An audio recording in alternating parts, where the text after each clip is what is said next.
Hi everyone, welcome to today's video. आज इस video में हम लोग एनपीएस और पीपीएफ के डिफरेंस के बारे में बात करेंगे। देखा जाए तो दोनों पीपीएफ और एनपीएस एक टैक्स सेविंग इंस्ट्रूमेंट है और दोनों ही गवर्नमेंट ऑफ इंडिया के द्वारा प्रोवाइड किया जाता है। बट ये जानना ज़रूरी है कि आपकी एज के हिसाब से या आपके रिक्वायरमेंट्स के हिसाब से या फिर आपके गोल के हिसाब से आपके लिए दोनों में से कौन सा इंस्ट्रूमेंट बेस्ट है जिससे आप ज़्यादा से ज़्यादा टैक्स सेव कर सकते हैं और जो आपके गोल के हिसाब से बेटर सूट करता है। But before starting this video please make sure कि आपने इस चैनल को सब्सक्राइब किया है और इस वीडियो को ज़रूर लाइक कीजिएगा ताकि मैं और सारी कंटेंट ऐसे ही बना सकूं। Let's start this video.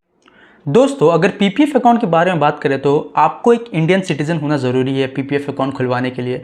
वहीं अगर आप एनपीएस अकाउंट खुलवाना चाहते हैं तो इंडियन सिटीजन होने के साथ साथ अगर आप नॉन रेसिडेंट इंडियन हैं यानी कि एनआरआई हैं तब भी आप एनपीएस अकाउंट खुलवा सकते हैं। पीपीएफ अकाउंट खुलवाने के लिए आपके लिए कोई एज लिमिट नहीं है, आप किसी भी एज में पीपीएफ अकाउंट खुलवा सकते हैं। वहीं अगर आपको एनपीएस अकाउंट खुलवाना है तो आपको 18 टू 65 ईयर्स ऑफ एज के बीच में होना पड़ेगा। मिनिमम इन्वेस्टमेंट दोनों में 500 रुपीज़ पर ईयर का है। 500 रुपीज़ पर ईयर आपको इन्वेस्ट करना पड़ेगा हर साल। मैक्सिमम इन्वेस्टमेंट की बात करें तो पीपीएफ में आपका maximum investment 1.5 lakh per year ही कर सकते हैं। वहीं एनपीएस में आप अनलिमिटेड चाहे जितना भी पैसा इन्वेस्ट करना चाहे कर सकते हैं। रिटर्न्स की बात करें तो पीपीएफ में आपको नियरली 7.1% का रिटर्न मिलता है पर ईयर के हिसाब से। वहीं अगर आप एनपीएस में इन्वेस्ट करते हैं तो आपको नियरली 8% टू 10% रिटर्न मिल सकता है क्योंकि आपको कुछ पैसा शेयर मार्केट में भी इन्वेस्ट होता है। रिस्क की बात करें तो पीपीएफ अकाउंट में कोई रिस्क नहीं होता है।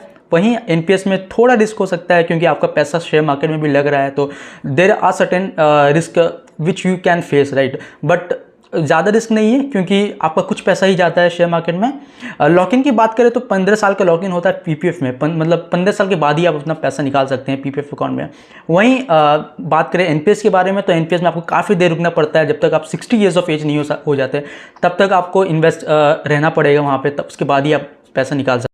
दोस्तों, पीपीएफ अकाउंट में आपको आपके फंड्स के ऊपर कोई कंट्रोल नहीं रहेगा, मतलब कि वो सीधा इन्वेस्ट होगा गवर्नमेंट के द्वारा। बट वहीं एनपीएस के बारे में बात करें तो एनपीएस अकाउंट में आप अपने फंड्स पर कंट्रोल पा सकते हैं, यानी कि आप ये डिसाइड कर सकते हैं कि आप अपना फंड्स कहाँ इन्वेस्ट करना चाहते हैं, या तो इक्विटी मार्केट्स में या फिर डिबेंचर मार्केट में या फिर कॉर्पोरेट बॉन्ड्स में या फिर गवर्नमेंट बॉन्ड्स में। सो आपके ऊपर फ्लेक्सिबिलिटी रहती है कि आप अपना पैसा कहाँ इन्वेस्ट करना चाहते हैं अपने गोल्स के हिसाब से और अपना रिस्क कैपेबिलिटी के हिसाब से आपको ये फ्रीडम मिलता है। वहीं अगर टैक्स बेनिफिट्स के बारे में बात करें तो पीपीएफ अकाउंट में एग्जेम्प्ट का कैटेगरी में आता है पीपीएफ अकाउंट। इसका मतलब कि आप जो पैसे इन्वेस्ट कर रहे हैं वो भी एग्जेम्प्ट होता है, उस पर भी टैक्स नहीं लगता है। अगर आप इन्वेस्टेड रहते हैं पीपीएफ अकाउंट में 15 साल तक, तब उस पर भी आपको टैक्स नहीं देना पड़ेगा। वहीं अगर आप विड्रॉ कर लेते हैं 15 साल के बाद अपना फंड्स तो उसमें भी टैक्स नहीं लगेगा। वहीं एनपीएस के बारे में बात करें तो एनपीएस भी एग्जेम्प्ट आता है, बट जो मंथली पेंशन के बाद जो 60 ईयर्स ऑफ एज के बाद आप सिर्फ 60% ऑफ पूरा इन्वेस्टमेंट कॉर्पस अपना विड्रॉ कर सकते हैं। बाकी 40% आपको मंथली वे में वो मिलता रहेगा। जो मंथली वे में मिलता रहेगा 40% उस पर आपको टैक्स देना पड़ेगा। सो एक तरह से ये भी एग्जेम्प्ट है, बट हाँ वो मंथली वे में आपको टैक्स देना पड़ सकता है। वहीं अगर एक्सटेंशन के बारे में बात करें तो पीपीएफ अकाउंट में आप 5 साल का एक्सटेंशन कर सकते हैं, जितना चाहे उतना बार। मतलब कि अगर आप 15 साल आपका मैच्योरिटी पीरियड हो चुका है, फिर भी अगर आप चाहते हैं कि वो 1 साल 5 साल और बढ़ाना चाहते हैं तो आप वो चाहे जितना बार बढ़ा सकते हैं।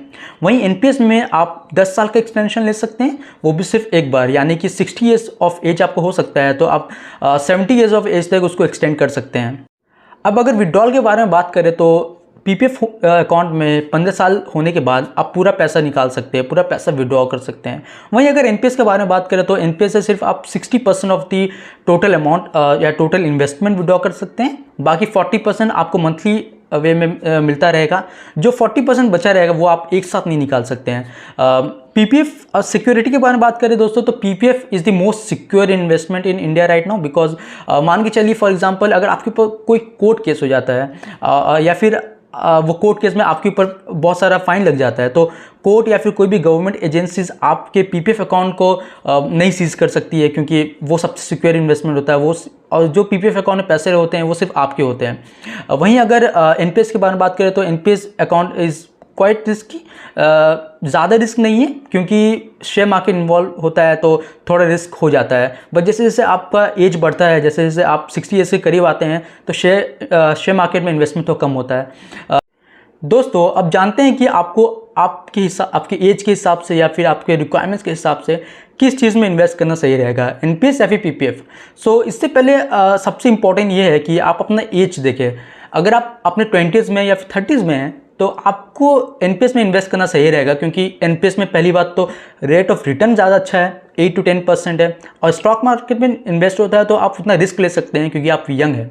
वहीं अगर आपका एज ज़्यादा हो गया, लाइक आप 40s में हो या फिर लेट 40s में या फिर 50s में, तो पीपीएफ अकाउंट आपके लिए सही रहेगा क्योंकि उसमें ज़्यादा रिस्क नहीं है। वहीं आपका पैसा शेयर मार्केट में इन्वेस्ट नहीं होता है तो रिस्क लेने का चांस नहीं है, और मोस्टली आपका जब एज बढ़ता है तो आपको लो रिस्क या फिर जिसमें रिस्क कम हो उसमें इन्वेस्ट करना ज़्यादा सही रहेगा। तो ये देख लीजिएगा अपना एज के हिसाब से, अपने रिक्वायरमेंट्स के हिसाब से भी आपको कब पैसा चाहिए। आप 60 ईयर्स ऑफ एज तक रुक सकते हैं या फिर नहीं रुक सकते हैं, या फिर आपको 15 साल ठीक है आपके लिए, तो तब इन्वेस्ट कीजिए। बट देखा जाए तो both are tax saving instrument और both are safe, both are good investment if I से।